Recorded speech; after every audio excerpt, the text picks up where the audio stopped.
Hi viewers, నేను మీ doctor MZ Askari. నా practice వచ్చేసి నాంపల్లి హైదరాబాద్లో ఉంటుందండి. నేను ఎండి యునాని నందమూరి తారక రామారావు హెల్త్ యూనివర్సిటీ నుండి చేశానండి, విజయవాడ. నేను గత 31 సంవత్సరాల నుండి మగవాళ్లలో అంగంలో స్తంభన తగ్గిన, అంగం సైజ్ తగ్గిన, అంగంలో పవరు, అంగంలో టైమింగు, అలాగే సెక్స్లో సామర్థ్యం తగ్గిన, వీర్య కణాలు తగ్గిన, వీర్యం క్వాంటిటీ, చిక్కదనం, విస్కాసిటీ తగ్గిన, సుఖవ్యాధులు, జెనిటల్ హెర్పిక్స్, గనేరియా, సిఫిలిస్ ఇవన్నిటికీ చూస్తానండి. ఇవాళ టాపిక్ వచ్చేసి చాలామంది మాకు అంగం సైజ్ పెరుగుతుందా సార్ అని అడుగుతుంటారు. మాటికి అడిగే క్వశ్చన్లో పవర్ పెరుగుతుందా, టైమింగ్ పెరుగుతుందా, అంగం సైజ్ పెరుగుతుందా, ఈ 3 క్వశ్చన్స్ తరచుగా వచ్చే మా క్వశ్చన్స్లో అధికంగా వచ్చే క్వశ్చన్స్ ఈ 3. ఇప్పుడు సైజు, ఇప్పుడు మనం పుట్టుకతో మనకు ఇప్పుడు నా ముక్కు ఉంది అనుకోండి, ఇది పెరుగుతుందా? పెరగదు కదా. ఇది వేలు ఉంది అనుకోండి, వేలు పెరుగుతుందా? ఇప్పుడు నేను 58 years, నాకు హైట్ పెరుగుతుందా? పెరగదు. అది పెరిగే వయసులోనే పెరుగుతుంది. 13 to 19, 20 వరకు మనం గ్రోత్ ఉంటుంది, బాడీలోనైనా జననాంగాల్లో అయినా, మన రిప్రొడక్టివ్ ఆర్గన్స్లో కూడా అప్పటి వరకే మనకు గ్రోత్ ఉంటుంది. అప్పుడు తర్వాత గ్రోత్ ఉండదు.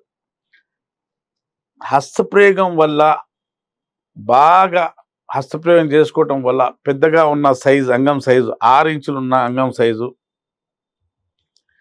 4 ఇంచులు అయింది అనుకోండి, దాన్ని పెంచుకోవచ్చు. దొడ్డుగా ఉన్న అంగానికి సన్నగా చేసుకున్నాం అనుకోండి, అది మళ్ళీగా దొడ్డుగా చేసుకోవచ్చు. అలాగే చక్కగా స్ట్రైట్గా ఉన్న అంగానికి ఇలా వంకర చేసుకున్నాం అనుకోండి, పైరోని డిసీజ్ వచ్చేస్తుంది కొన్ని సందర్భాల్లో. ఇలా వంకర అయిపోయినా, పైకైనా కిందికైనా, లేదంటే సన్నగా అయిపోయినా, రూట్ ఆఫ్ ది పెన్నిస్ సన్నగా అయిపోయినా దాన్ని మళ్ళీ సరిగ్గా చేసుకోవచ్చండి. ఇప్పుడు మీకు ఒక చిన్న ఎక్స్పెరిమెంట్ చూస్తున్నానని, అంగం ఎలా స్తంభిస్తుంది, దాంట్లో రాయి వస్తుందా, రౌత్ వస్తుందా, లేకుంటే కరెంట్ వస్తుందా? ఇలా ఉన్న అంగం ఇలా లేచి నిలబడిందంటే ఇంతలా అవుతుందంటే దాంట్లో కరెంట్ వస్తుందా, ఏమొస్తుంది తెలుసుకోవాలి కదా. ఇప్పుడు చూడండి, అంగం సైజ్ గురించి చాలా దిగులు పడుతుంటారు. ఈ రెండు బ్యాలెన్స్ ఉన్నాయి, బుగ్గలు ఉన్నాయి చూడండి, చూస్తున్నారా? ఈ 2 బుగ్గలు, ఇప్పుడు 2 ఒకటే సైజు చూడండి. ఇప్పుడు చిన్న ఎక్స్పెరిమెంట్తో సహా సైజ్ గురించి మీకు అర్థమయ్యేటట్టు చెప్తానండి. ఇవి 2 ఉన్నాయి కదండి, దీంట్లో గాలి ఊదుతాను చూడండి ఒకసారి. దీంతో ఈ ఎక్స్పెరిమెంట్, చిన్న ఎక్స్పెరిమెంట్,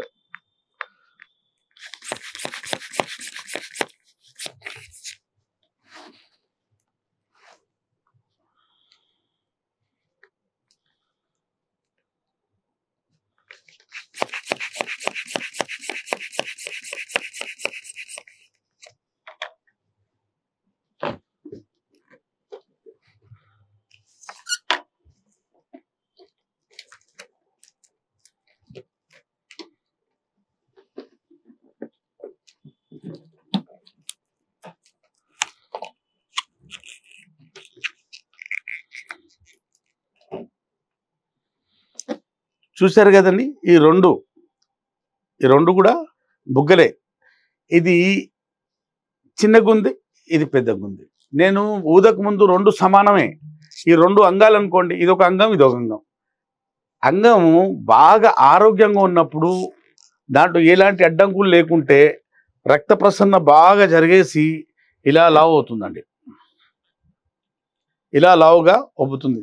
ఇట్లా ఉన్న అంగం ఇలా లేచి నిలబడింది అనుకోండి, దాంట్లో 8 ml బ్లడ్ లోపలికి రావడం జరుగుతుంది. ఫుల్ క్వాంటిటీలో 8 ml బ్లడ్ రావటం వల్ల ఇలా ఉన్న అంగం లేచి ఇంతలా అవుతుంది, ఇంతలా. చూశారు కదా. దీంట్లో ఎయిర్ వచ్చింది, బుగ్గలో. అంగంలో ఎయిర్ రాదు, అంగంలో ఏమొస్తుంది? బ్లడ్ వస్తుంది. పూర్తి స్థాయిలో బ్లడ్ వస్తే అంగం బాగా ఉబ్బుతుంది, గట్టిగా అవుతుంది. అలా కాకుండా కొంచెం బ్లడ్ తగ్గిందనుకోండి, అంగం వైపు బ్లడ్ తగ్గిందనుకోండి, అన్హెల్తీ పెనిస్. ఇది హెల్తీ పెనిస్, ఇది అన్హెల్తీ పెనిస్. దీంట్లో పూర్తి స్థాయిలో బ్లడ్ రాలేదు, దీంట్లో గాలి తక్కువ వచ్చింది కదా, తక్కువ ఉదయం కదా. ఎందుకంటే ఇక్కడ రక్తనాళాలు, లోపల ఉన్న ఎండోథీలియల్ సెల్స్, అక్కడ ఉన్న కణాలు, ఆర్టరీస్, వెయిన్స్ హస్తప్రయోగం అతిగా చేయటం వల్ల ఇవి కుచించుకుపోయాయి.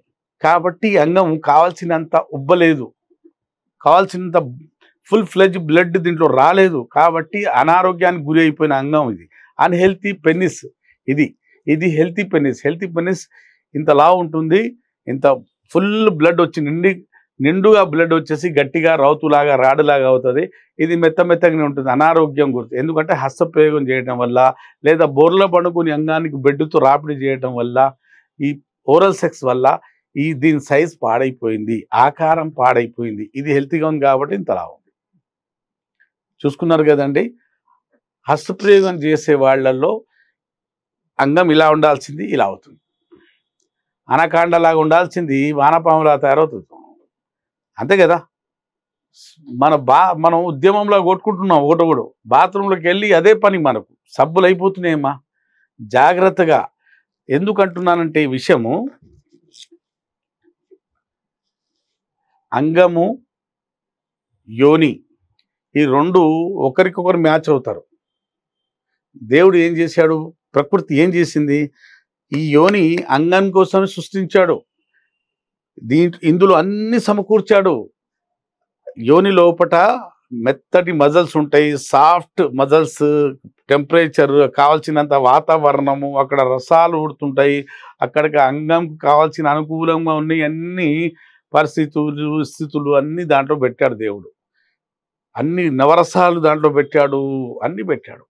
అలా కాకుండా మన యోనిలో పెట్టకుండా, అది యోని ద్వారా సెక్స్ చేయకుండా, మనం చేతితో మన చేతితో అంగానికి ఇలా బాగా రాపిడి చేసుకునే వరకు మన అంగం బయట చాలా సున్నితమైన పార్ట్. ఇది గుర్తుపెట్టుకోండి, చాలా సున్నితమైన పార్ట్. మనం ఎప్పుడు యోనిలో అంగం ప్రవేశపెడతామో అక్కడ కదలికలన్నీ మన స్ట్రోక్లు ఇస్తప్పుడు మన బ్రెయిన్కి సంకేతాలు వెళ్ళే నరాలన్నీ ఇక్కడ దేవుడు ముందు భాగంలో అమర్చాడు.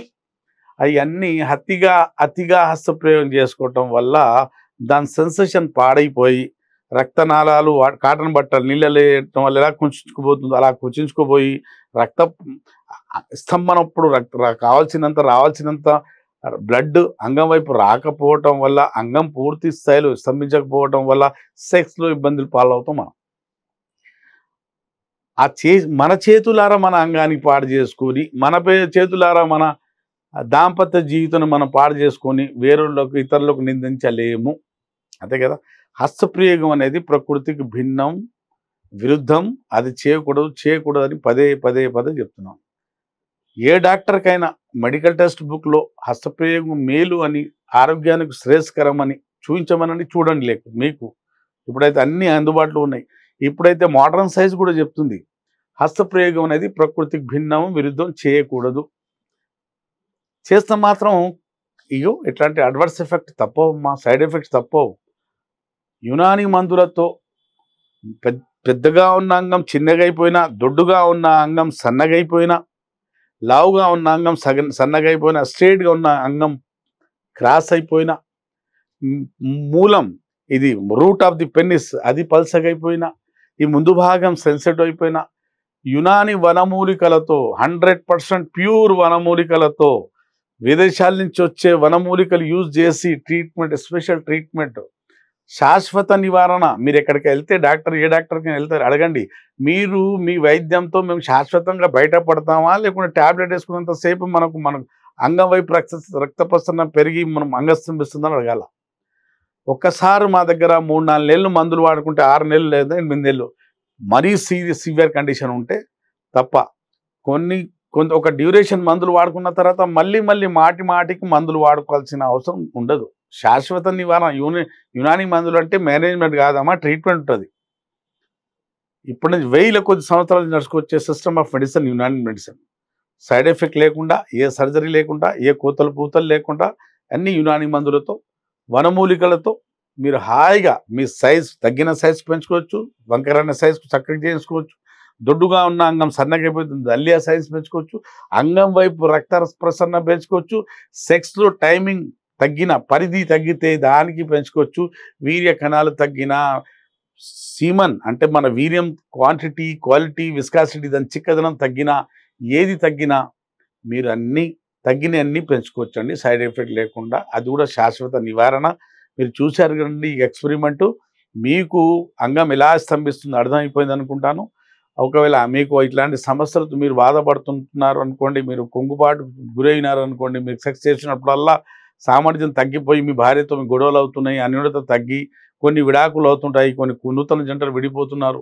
ఈ అన్ని సమస్యలకు మా దగ్గర శాశ్వత చెక్ పెట్టొచ్చండి. మీరు విదేశాలు ఉన్నవారైతే నా వీడియోలు చూస్తున్నారు కాబట్టి ఆన్లైన్ పెయిడ్ కన్సల్టేషన్ తీసుకుని నాతో మాట్లాడొచ్చు.